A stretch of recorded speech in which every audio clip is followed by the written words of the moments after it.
మా కోడి చూడండి, దానికి ఆకలి అవుతుందని నాకు ఎలా చెప్తుందో. వాటర్ లేవు, వాటర్ పెట్టాలి. అట్లాంటప్పుడు దానికి ఎలా చెప్పాలో అర్థం కాక నేను కూర్చుంటే నన్ను పొడుస్తుంది వాటర్ పెట్టమని. వాటర్ పెట్టగానే నా దగ్గరికి కూడా రాదు. ఇంకా అది ఎలా పిలుస్తుంది చూడండి.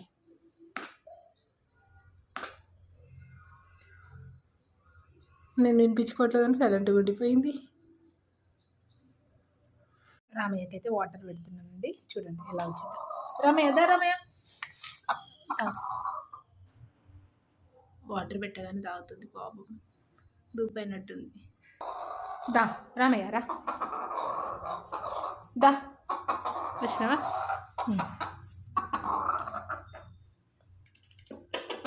చెప్పాను కదా ఇందాక ఆకలి అవుతున్నట్టుంది, పిలుస్తుందని. ఆకలి అయింది పాపం. నేను చూస్తూ పడుకుంటాడు రామయ్య. రామ్ రామ్ రామ్ రామ్ రామ్ రామ్ రామ్ రామ్ దశరథ రామ అయోధ్య రామ. రామ మంత్రం వినగానే పడుకుంటుంది.